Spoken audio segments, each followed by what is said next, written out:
of Time community, and welcome to the Wheel of Time Pod-Thru. I'm Teresa. And I'm Tim. And together, we're going to walk through Robert Jordan's Wheel of Time book series. How you doing, Tim? I'm doing good. Glad to be back. Yeah, so we missed last week. Yeah. Sorry about that, you guys. We had a combination of technical difficulties and some minor health stuff, and we just couldn't get it together. We do want to say thank you to those of you who reached out to us and were concerned.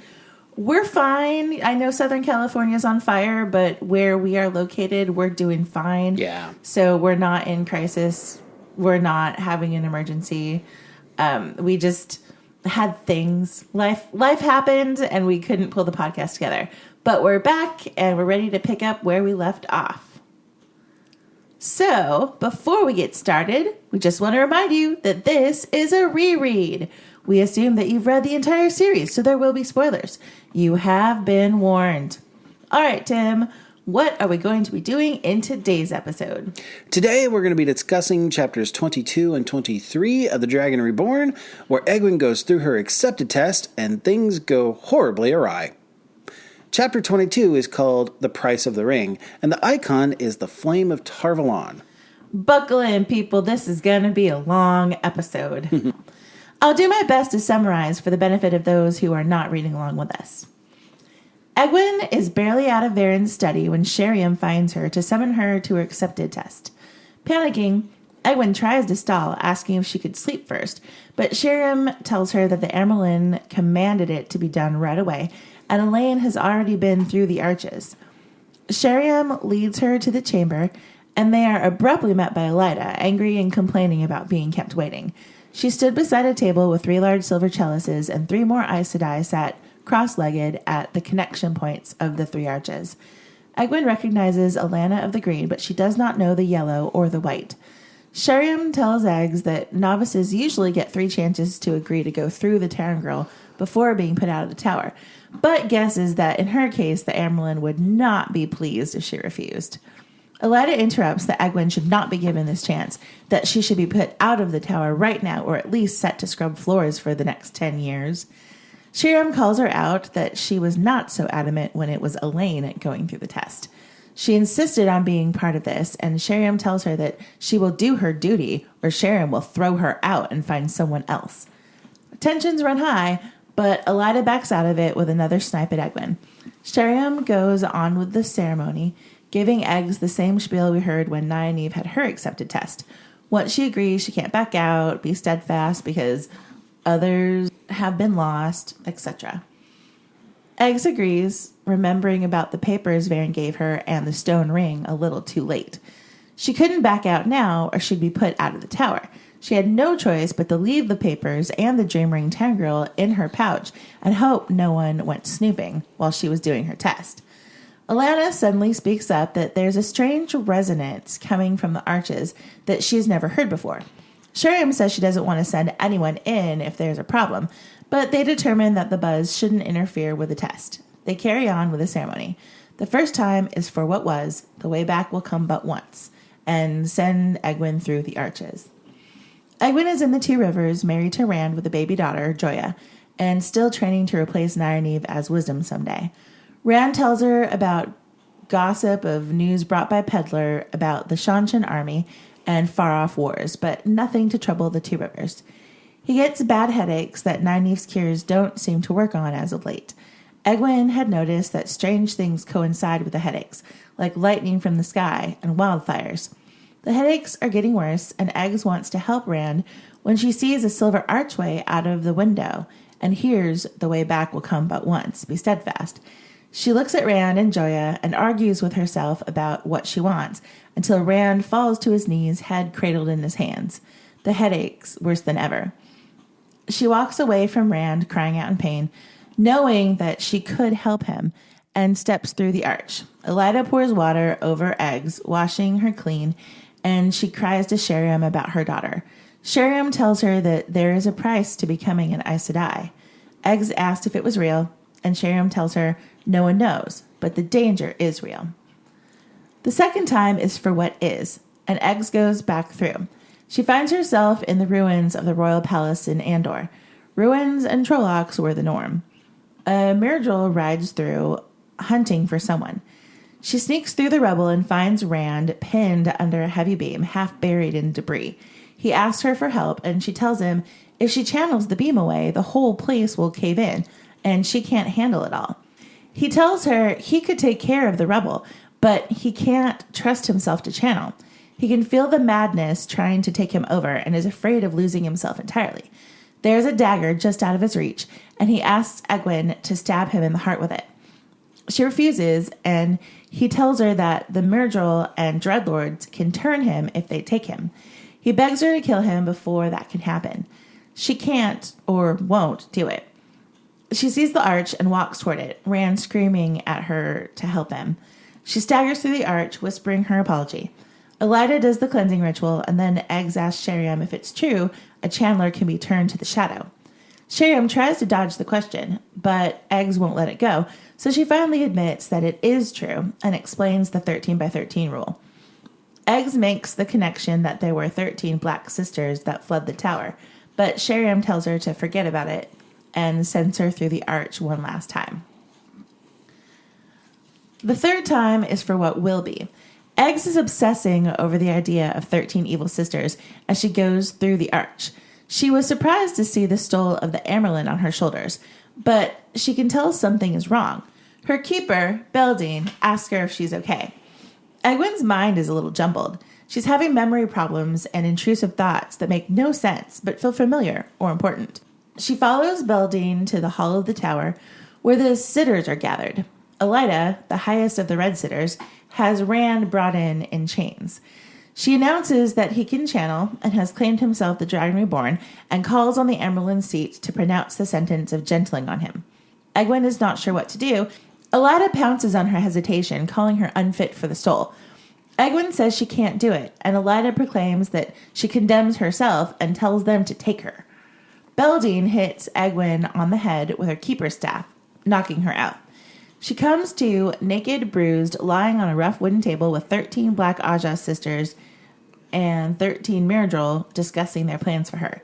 She reaches for the source and fries the Myrddraal to crisps. She whips up the wind and rips large chunks of stone out of the wall to attack the evil Aes Sedai. Gildan, Elida's bestie, tries to stop her, and Egwene punches her in the face, knocking her out. Egwene runs to her study and finds Belding sobbing on the floor. She explains that the bad guys took her and stilled her 3 nights past, but Elida promised that they could restore her with the power of the Dark One if she helped. They hurt her, so she had to do what she did. Egwene dresses and demands to know what they did with Rand. He has been taken to the Traitors' Court, and Beldine asks what she thinks she can do. Eggs responds that she can do more than anyone thinks because she has never held the Oath Rod. Trying to figure out how to save Rand without breaking the tower, Eggs sneaks to the Traitors' Court. She sees Rand chained, surrounded by Aes Sedai. As Eggs prepares to channel, she hears a voice. The way back will come but once. Be steadfast. And sees the silver arches. She thinks that there has to be time to save him, but then hears more voices, frantic, saying they can't hold much longer and she has to come out right now, and threats involving fish guts.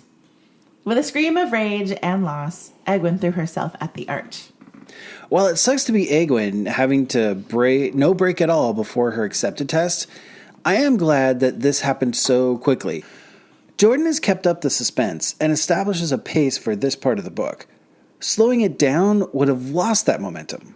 I totally get why Egwene is all like, "Can I sleep first?" And I feel bad for her, but we have a story to tell. Yeah, I see that.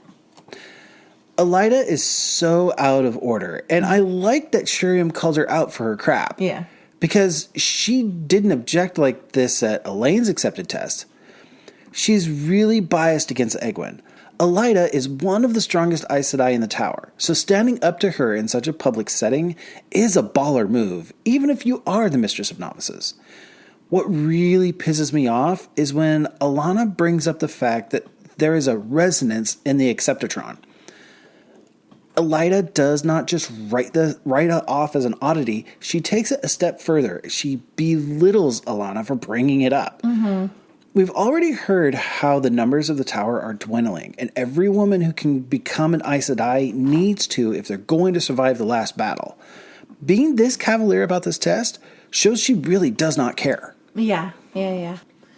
We talked a lot about how unnecessarily cruel and dangerous the accepted test is when we discussed Nynaeve's test back in Chapter 23 of The Great Hunt. I get that the Tower has to test a woman's strength and resolve before they let her become an Aes Sedai. And this is just one of the many tools they use to weed out those who don't have what it takes. Right. But the test is brutal, and it just seems like mind games. Like, that's not to say that I don't like these chapters. I can't wait to see them play out on screen. But the failed pedagogy of the White Tower can't be ignored. I agree. Like, you know? There's a point where you've gone too far with trying to break somebody. Yeah. So let's tackle her test. Okay. She goes through the first time for what was. Right. Egwene finds herself in the life she always planned to live. In the Two Rivers, married to Rand with his baby, and training to be the Wisdom someday. If Moraine hadn't come to the Two Rivers, this is the likely course her life would have taken. And it's familiar to some of the lives Rand lived during the Flicker chapter in the Great Hunt. Yeah. There's still a part of Egwene that wants this life, even though most of her knows she can't be an Aes Sedai and have this dream too. Right. Each person is going to face a different set of events in the Acceptatron. And the difference between Egwene and Nynaeve is really interesting.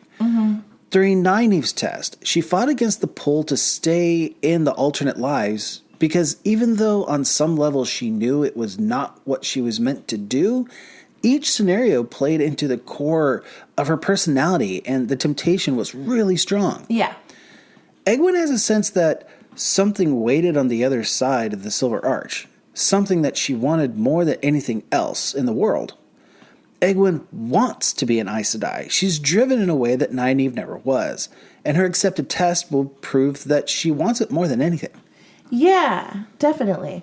I think that's why I didn't find this as compelling as Nynaeve's test.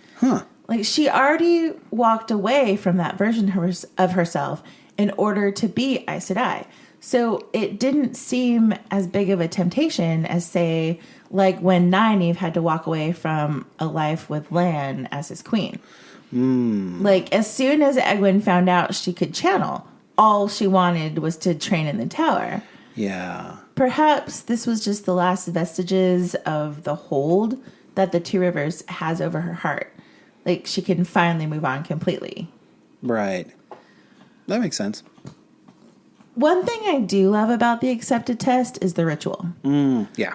The words that are spoken, the cleansing after each time through the tongue grill, it's also beautiful. Like, even the unofficial parts of the ritual, like when Eggs asks if what she saw was real. Sheriam has probably done this 100 times. And she says, every woman I have ever watched come out of there has asked that question. Yeah. And we, as the readers, remember the same conversation happened when Nynaeve was tested. And I just think that's really cool. Yeah. Sheriam has this line that's just stone cold about women who were lost in the Tangro. Yeah. If it is real and they stayed from choice, then I hope that the lives they live are far from happy. I have no sympathy for any who run from their responsibilities. All right, so on the one hand, this is just so harsh. Yeah. Like, on the other hand, this is the response I would expect from the Mistress of Novices. Her job is to turn novices into accepted that will be able to test for full Aes Sedai one day. The Tower does not have resources to waste on a woman who is not willing to choose the Tower over everything else in her life. But I still feel a bit of a sting when I read these words. Yeah. In the second test, Caemlyn is in shambles, and the Trollocs and Dark Friends have free reign. Obviously, something went down. So, are we thinking that Rand has already fought and lost the last battle? Or have we not even gotten to the last battle and he's going mad before he can get there? Like, what happened here? You know, that's an interesting question. I want to say that what's going on here is this is just another alternate reality. When Rand had his flicker moment, there were there were moments that he lived through where he didn't end up going off and becoming the Dragon Reborn. He ended up fighting in the Camelin Guard. Like there are different. True. There's different things where like Rand ends up in Camelin and like doing what he can with a sword because Tam taught him and things like that. Right. So maybe this is just another alternate reality where he and Egwene ended up in Camelin somehow, and because there was no Dragon Reborn out there, the dark forces came through the two rivers and all, through the Waygates and all that stuff like we've learned. Maybe that's what's going on here. Maybe. That actually kind of makes sense. I just always assumed that this was some alternate reality where they happened to end up in Camelin together for some reason. Okay. The important part of the section is that Egwene learns it's possible for a channeler to be turned to the shadow against their will. Yeah. Which means that, Dragon Reborn or not, there is a real possibility that she may have to kill Rand to prevent that from happening. Mm-hmm. If she becomes an Aes Sedai, this is something she might have to face one day. But here's the thing I don't understand. She walks away from Rand in the test and does not kill him. If she's truly able to walk away from him and her old life to do what must be done to become an Aes Sedai, wouldn't killing him prevent him from going mad be what the test is trying to require of her? It should be, yeah. Like, I guess walking away does show that she will leave Rand to let him fight his own fight without her. But that's more of what the third test was about. Walking away shows that she is still not willing to kill a person that she loves, even if it's better for the world to let them die. Am I missing something here? No, I think you're spot on. Like, this test is messed up because if the whole point of going through the Acceptatron is to have these women prove that they can choose the tower over everything and make the sacrifices and give up their old lives and make the hard decisions and be Aes Sedai, then she absolutely should have killed Rand in this test. Right. Like, that's what the test was. Kicking the knife away and saying that she can't do it should have been failing. So, I don't know. Like, I don't think this test was thought out very well. Because, honestly, it doesn't work. You're right. It doesn't work. Like, it doesn't do what the test is designed to do. Yeah. So I'm not the only one who's it's not just you. Okay. It's confusing there. So what happens after Egwene exits the second round is actually more important than what happens when she's inside. Mm-hmm. Everything she says about Rand to Sheriam could be overheard by Elaida and any other Aes Sedai in earshot. So this whole conversation is risky, even if she manages to not let slip that Rand is the Dragon Reborn. I don't know about you, but I thought for sure that Rand was going to be hunted down after this test was over because someone was going to figure it out. Yeah. I'm glad that didn't happen, but it was still a possibility. I mean, I get that Egwene is in a really distressed state. She is sleep deprived and has had lots going on, but she needs to watch what she's saying. Yeah. She's in a room full of Aes Sedai. She needs to be more careful. Yeah. When she starts talking to Sheriam about how Leandrin and 12 other sisters left the tower, and that totals 13, I want to shake her. Like, this is not the time or the place to be discussing this. Anyone who picks up her pile of clothing will be able to see the research she is doing, and she will be discovered. Figure it out, Egwene. Yeah, I mean, she is in a really distressed state, so I don't think she's thinking clearly. So I can kind of give her some slack, but yeah, like, you're not alone here. It's not just Sheriam. There are other people, and you do not trust them. Yeah. So, yeah. Yeah. The Terangrial is malfunctioning when she goes through the third time. The book says, quote, "She stepped into the light. It filled her. It shone through her. It burned her to the bone, seared her to the soul. She flashed incandescent in the light. Light, help me. There was nothing but the light and the pain."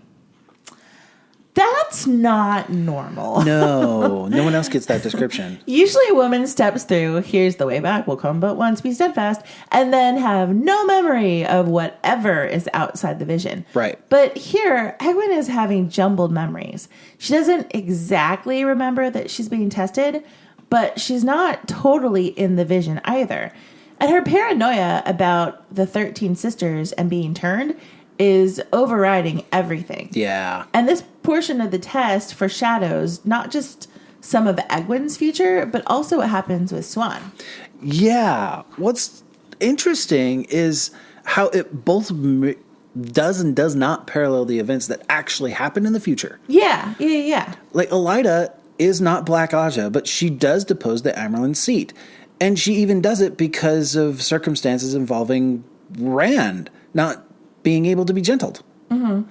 But it's Suan, not Egwene. Mm-hmm. Egwene also becomes Amerlin without taking the 3 oaths. Yeah. But she does not have a Green Keeper because she hadn't chosen a Nausea yet. Yeah.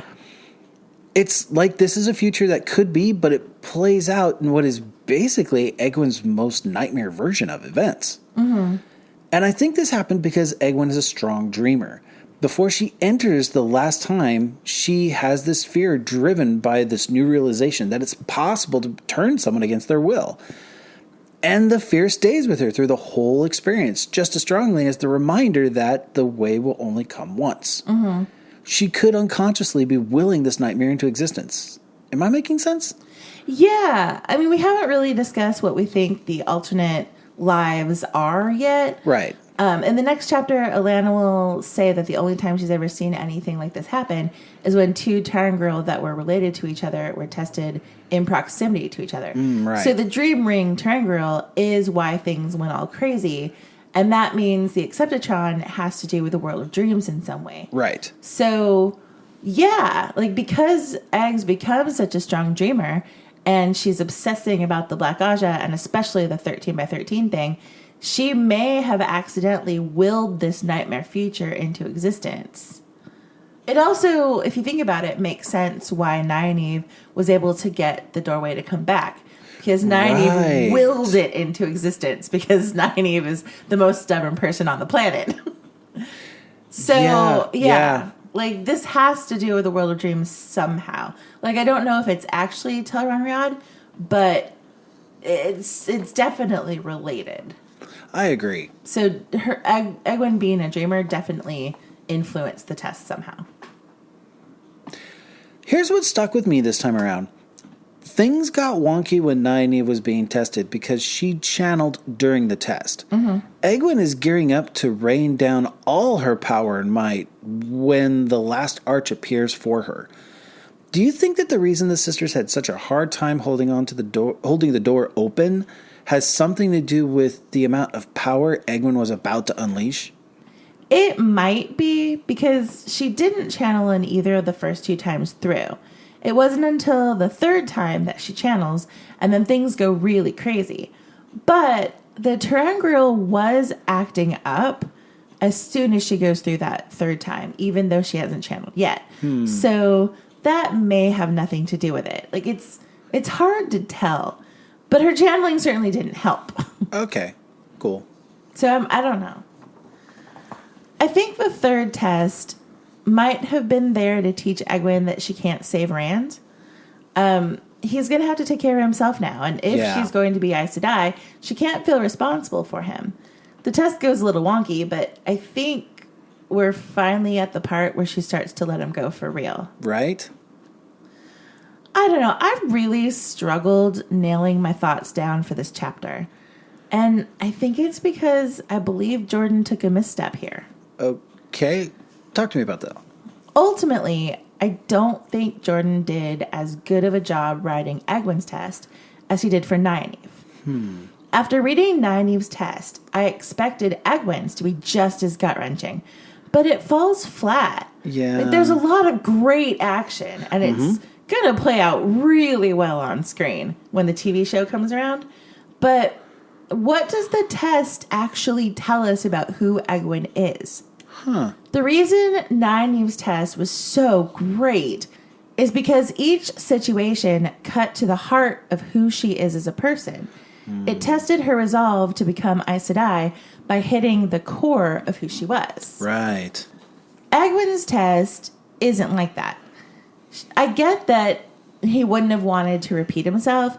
But Egwene and Nynaeve are very different people with very different motivations. So the test would have still felt new if he had taken the same approach as far as digging into what's at the core of her character. Right. I hate to say this, but I feel like Jordan still didn't really understand who Egwene was at this point. He struggled with both Egwene and Elaine, and it wasn't until after Tyr that I feel he really got a handle on them. So this test is fun to read about, but at the end of the day, it doesn't tell us anything we need to know about Egwene. And that stinks, because Jordan has already demonstrated that he's better than that. You know, you're right. Like, we come out of this test learning nothing new about Egwene at all. No, and so much of her test is centered around Rand. Why? That's a good point, too. I mean, I don't know. It's not that it's not engaging. Like, it's fun to read. It's action and adventure, and it's danger and it's suspense. But, but why, though? Like, if the point of the accepted test is to prove that you're ready to move on in your process of becoming an Aes Sedai, this test doesn't do anything. Well, and it kind of...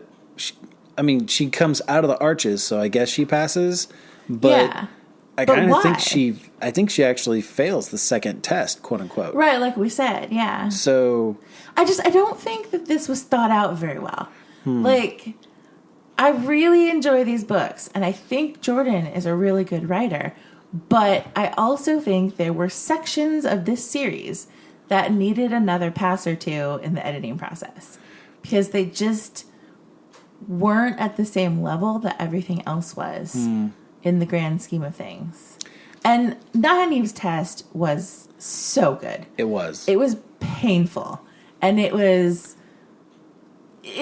designed exactly as it was supposed to be if the ultimate goal is to move on towards becoming an Aes Sedai. Right. With Egwene's test, what is she actually being tested on? The first test, okay, she's giving up her old life. Egwene had already made that choice, but, whatever. We're cementing it. That's cool. But the other two tests, what does that have to do with anything? Something that just occurred to me as I hear you talking about this is maybe the fact that the ring is in the room and so close to... You've got two Tyrande together, maybe... That's why the test is messed up? Maybe her test was doomed from the beginning. Maybe. I don't know. It could have been better. I agree. We get a really great info drop of the 13 by 13 rule. Which is important. It comes back very important in a big way much later. But you're right. This should have been about Egwene. And we learned more about Rand, and we learned more rules about the universe, but we didn't learn about her. Yeah. This should have hit to the core of who she was. And I don't think Jordan knew the core of who she was yet. That's good. That's good observation. I don't think he had a handle on Egwene yet. He knew she was going to be important, and I think he knew his overall plan for her. I just don't think he understood who she was. And it took him a while to nail that down. Yeah, that's part of the reason I didn't really like her, but I still didn't like her after he nailed her down. But yeah, it's okay. But for different reasons, for very different reasons. Yeah, yeah. So back to the chapter. The fact that we know Suan is waiting on the other side, simply because of a fishing metaphor, kind of warms my heart. I remember reading this the first time and thinking that Egwene was going to be okay because Suan would make it happen. Yeah. I already had that much faith in her. Yeah. So I just knew that hearing that fish metaphor, everything's going to be okay. That's fair. Okay, I just have to say it. There is absolutely no reason for Egwene's test to be split across two chapters. Chapter 23 picks up where chapter 22 leaves off. So much so that Jordan even repeats the last paragraph of 22 as the first paragraph of 23, almost exactly word for word. There are only a few words that are different. Otherwise, it may as well have been a copy and paste.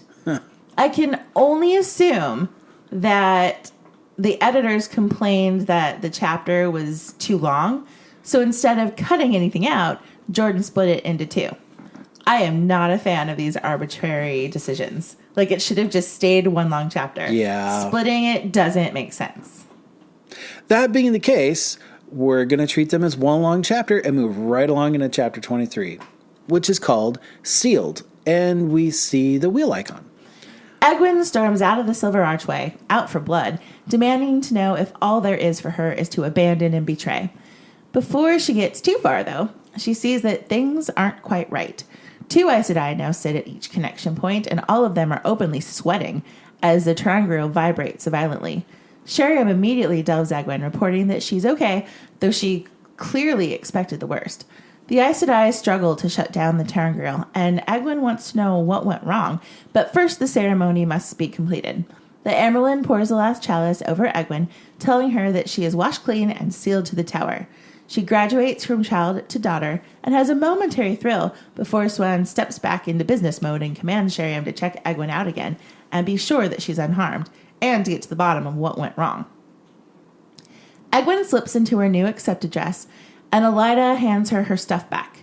She insults Egwene, calling her a welder, and telling her that she will never be part of the tower the way the rest of them are.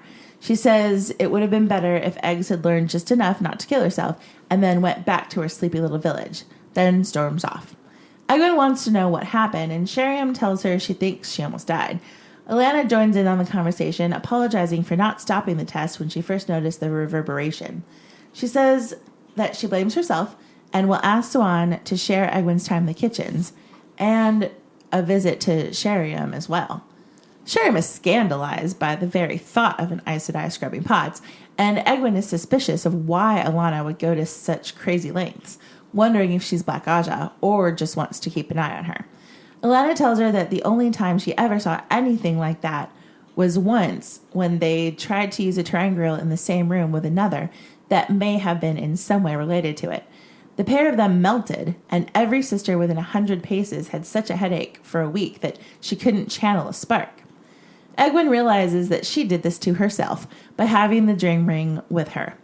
They talk a little about what the different Ajas are for, especially the green, since that's what Eggs was in her last vision. Swan comes over to check on Eggs, and Alana surprises everyone by asking Swan right then and there about the punishments. Swan refuses to let Alana serve in the kitchens, not wanting to make a laughingstock of any Aes Sedai, but allows Alana to go to Sheriam for a beating if she can't deal with her ish like a grown-ass woman. Swan commands Eggs to go to bed and pieces out. Egwene can't bear the thought of being alone, so she goes to Nynaeve's room and finds Elaine crying into Nynaeve's lap. All the craziness with the triangle acted as a good distraction up until that point, but seeing Elaine brought back the events of her test, and Egwene joins Elaine on the floor, sobbing into Nynaeve's lap as she tries to soothe them both.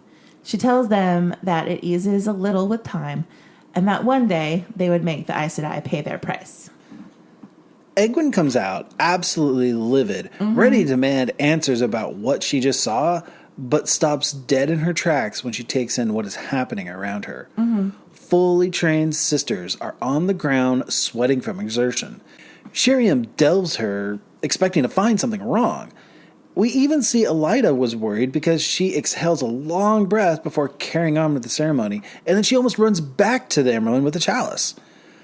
While all this is going on, Aes Sedai are still trying to get the Tangirl to power down. This is as close to being unhinged as we ever see a group of sisters get, and the suspense and tension are done really well. Things just got very real. Yeah, for sure. Like, Egwene's all pissed off, and then she's like, oh, things are amiss. Never mind. I'll shut up now. Every time I read the accepted test chapters, I always get taken by the ceremony. Yeah. Growing up in the evangelical church, baptism was a really large part of our lives. So the ritual washing and sealing to the tower, it kind of takes me back to when I was a kid. The symbolism here is very clear. Egwene has made a choice to walk away from who she was and who she was dreaming of being in order to serve the tower. It happens in the middle of all kinds of chaos for Egwene, but Swan still makes it a point to complete the ceremony and declare Egwene as sealed to us now. There's something about rituals that make things more real and cement moments in our memories. They also bind us together because people from completely different walks of life can go through the same rituals. Egwene has gone through something every other accepted before her, regardless of their experience in the town girl. And I just find it a beauty and simplicity to the fact that they share all this. Yeah. I don't think I noticed before that the accepted must wear their great serpent ring on the third finger of their left hand, which is the finger traditionally reserved for wedding rings. Right. They are pledged to the tower. I know that Aes Sedai rarely ever marry, but even if one does choose to get married, it's a not so subtle way of saying that the tower was your first bond. Yes. The symbolism just caught my eye this time. I hadn't noticed it before. Yeah. I don't know how I feel about it, but noticed. It's very much like nuns are quote unquote married to the church. Right. This is exactly. your first calling. Yeah. Egwene is suspicious of everyone's motives at this point.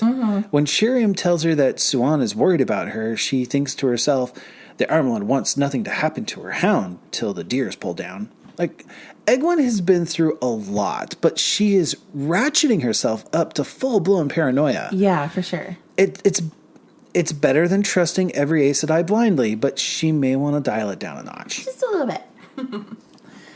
Egwene is a little disappointed after she puts on her accepted dress. She has the dress, she has the ring, but she thinks to herself, why don't I feel any different? Right. And the answer is because she's not different. She's the same person coming out of those arches as she was going in, just with a few more emotional scars to contend with. Like, these rites of passage are important, but they're not what make people who they are. Right. We'll really see that embodied when we get to Nynaeve's Aes Sedai test 5 million books from now. But while the symbolism and the ritual of these tests do matter, if you aren't already enough going in, then you won't be enough coming out. That is so true. Yeah. I mean, and it's something I think we all have to learn, like we all have those times as we grow up and as we advance and, whatever it is we choose to do. Like when we're a kid, it's, when we get our driver's license, right, or when we reach our 18th birthday, or we go off to college, or whatever it is, we think these huge landmarks are going to change us. We're suddenly going to become these brand new people. Yep. And then we get there and we realize that we're the same old idiots we always were. And it's like, it's kind of a letdown. It's like, but this was supposed to be my magical transformation. Because everybody always romanticizes the idea of when I cross this line, then I will have achieved this thing, right? But the reality is, no, you cross that line because you've achieved this thing. And the events that happen after that change who you are in the future. But that's not who you are when you cross the line. That's who you are when you get to the end of that chapter that started when you cross the line. It's not just that. Like, I think it's the journey getting to that line. Yeah, that's what makes you who you are. That too. And the test is just what makes it official. But, like, you're already that person just getting there, True. It's like getting married, right? If you do it right, you've already had all of the conversations and all of the relationship building before the actual ceremony. So in some circumstances, or in some perspectives, I should say, you're kind of already married before you get to the actual ceremony. Right. And I'm not saying that it doesn't make a difference, because it does. It actually does make a big difference. But you don't feel different that day when you're standing up there and you exchange rings. Yeah. You just don't. It's an important event that later on does have meaning and does make a slight change start to happen that day in your life, but you don't feel different because... Yeah, it's not suddenly a brand new relationship and all the problems you had before magically go away. Right. You still, you come back from your honeymoon with the same damn problems, you know? Yes. And the same lack of communication skills or whatever, however you got into it. But you know what I mean? Yeah. Or it's like, when you do reach your 18th birthday, or you do, get that promotion and you finally climbed that ladder or whatever. It's like if you weren't enough going into it, then it's not going to matter. You're still not going to be satisfied. True. Elida is way out of order with the way that she bullies Egwene. Yeah. Like, I'm torn on the way Sheriam does not stand up for her. Yes, Egwene needs to learn to stand on her own feet. However, a person who is in power should never stand by and watch another person in power treat a lesser standing person that way. It kind of highlights one of the many ways in which the Tower has a lot of things that it can improve on. Yeah, I don't know. I think I disagree in this case. Egwene is not considered a child anymore. As accepted, her job is to learn to be Aes Sedai, and Aes Sedai do not need to be rescued. They stand up for themselves, and they turn the situation to their favor. Egwene wants to be treated as an adult. She resists authority and wants to progress quickly. That means no one is going to be there to protect her. Adults don't have safety nets. So much of this book is Egwene trying to assert her independence, and she can't do that while still expecting someone to bail her out, you know? True. That's true. She can't have it both ways. We'll see her and Nynaeve fighting like cats and dogs through the rest of this book, and mostly it's because Egwene is trying so hard to break out from under Nynaeve's shadow. She says she doesn't need Nynaeve anymore. She can take care of herself. But at the end of this chapter, she goes straight to Nynaeve's room for comfort and ends up crying in her lap like a child. Yep. That's her internal struggle in The Dragon Reborn. She and Perrin both are at that awkward phase of trying to be an adult for the first time, but not really knowing how to go about it. And both of them are kind of asshats along the way until they figure it out. So even though Elida is the worst, She is. I agree that Sheriam shouldn't have stepped in to protect Eggs like she would have a novice. You know, you're right there in public. What's in the back of my mind is I kind of hope that Sheriam took Elida to the side outside of the space and was like, what up? Maybe, yeah. Yeah. Like after the fact, been like, dude, what is your problem? Like seriously, because she's not, no sister should ever do that to another person in the Tower. Like that's just telling her that you're worthless and you're never going to be one of us from the get-go. That's checked out. There's no possible way that could build anybody up to make the Tower better. Right. But I'm pretty sure Elida stands higher than Sheriam as far as power goes. So Sheriam wouldn't be allowed to have that conversation because of the policy of standing. That makes a really good point, and that totally supports what you've been saying all along, is that Sheriam's the one in the place to have to like suck it up when Elida is completely a bitch about things because she doesn't have the same power. She stands below her. Well, and especially because Egwene's not a novice anymore. If it was a novice, that is Sheriam's domain. Yeah. As Mistress of Novices, it gives her some extra leeway so she can call someone else out for interfering. But Egwene passed her test. She's not a novice anymore. So now she's on her own. Right. Okay. You know what? I'm going to change my mind here, and I think you're in the right. Lawyered. Lawyered. Okay. I understand that Egwene thinks Alana is asking for a penance just so she can keep an eye on Egwene when she's working in the kitchens. I'm not convinced that this is true, but only because I know the kind of actions she makes in other books. Alana turns out to not be a dark friend. She does prove that her ability to make rational decisions is not her key strength. Yeah. I think that, just like Varen is the embodiment of a brown sister, Alana is a green to her core. Greens are more apt to listen to their hearts than to reason. And I'm not talking about being boy crazy or overly indulgent.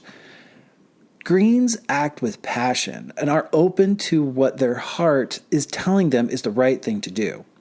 I think if the books were written a few years later, that Alana's comment about loving men would be better stated as, you must love. I don't want to put words in Jordan's mouth, but what I hear Alana saying in this chapter has less to do with sexual identity and more to do with the capacity to allow something in your life that you adore and accept despite all of its faults. Greens stand ready because they love this world and are the first to stand up and fight for the Dark One from destroying it.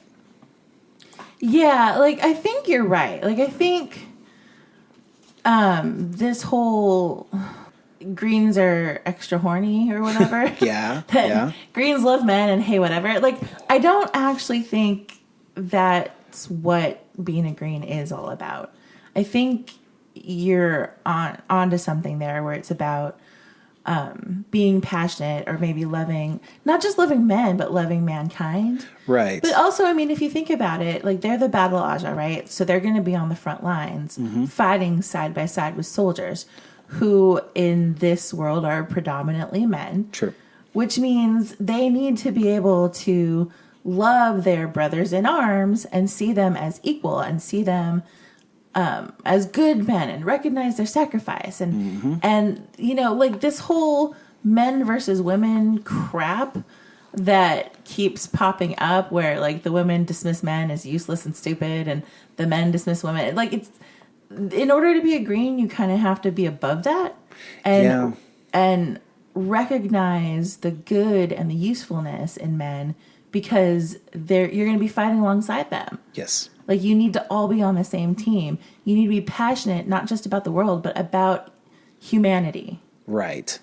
So I definitely agree with what you're saying. Like, I don't think this is about romantic love. Right. And I mean, yeah, so some greens marry their warders and a lot of greens sleep with their warders, but that's because they're with each other all the time. It's like people who date their coworkers. It's like when you're with each other day in, day out, and you're like, you know, and you are a sexual being. Humans are sexual people. And you're accomplishing things together. You're setting goals together. Yeah, and you're joking and you're gossiping and whatever. It's only natural if that person is of the orientation that you fall for, that you're going to fall for them and maybe have a fling or maybe fall in love and get married or maybe whatever. But, you know, like it makes perfect sense if you're spending all of your time with someone who's of the gender you prefer, that some feelings might develop and some sexy times might happen. That's just the workplace. And especially for the kind of person whose approach to life is to embrace life. Yeah, I mean, they definitely are the eat, drink, and be merry sort. Yes. They experience life. They are passionate about all that life has to offer. So, yeah, I mean, I agree with you that it's not, you must love men as in you got to get it on. It's, you must love mankind. Yes. And be passionate. So I definitely agree. The chapter ends with Nynaeve tending to Elaine and Egwene. Mm-hmm. It's not that long ago that she went through the accepted test. She says, one day we will make them pay our price. I think this is 100% true. Okay. Each of these women forced the tower to change its ways to keep them as part of the tower. Nynaeve's final test is the most obvious to me, since she forces the tower to either accept her as she is or lose her forever. Mm-hmm. Elaine is not just the first openly Aes Sedai queen in forever. She ties the kin even more closely to the tower as a sort of retirement option. Egwene makes so many changes to the tower that she literally reshapes the way the tower will function with all the new blood coming in. Mm-hmm. The price of having these three as Aes Sedai was that the tower had to accept all of the changes they bring with them. Yeah, I can see that. That's it for chapters 22 and 23 of The Dragon Reborn. Join us next week for a rare 3-chapter episode. We'll discuss chapters 24, 25, and 26, where Matt teaches the Andor boys a lesson, and we learn more about Black Aja fugitives. We hope that you enjoyed this episode of the Wheel of Time Pod-Thru. We'll see you again next week. Make sure you rate and subscribe to us on Apple Podcasts or wherever you get your podcasts these days. If you could leave us a positive review, it would really help us out. It makes us more visible so more people can find us. You can tweet us at Pod-Thru or email us at whatpodthru@gmail.com and tell us your thoughts on anything we covered today. That's WOTPODTHRU at gmail.com, or find our Wheel of Time Pod-Thru channel on YouTube. Like, subscribe, all the things. Thanks, everybody, and we hope the wheel weaves you in our direction again soon.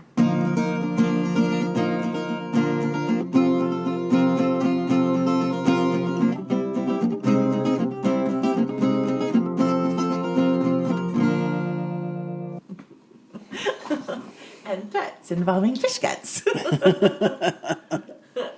I love just want Sanji so much.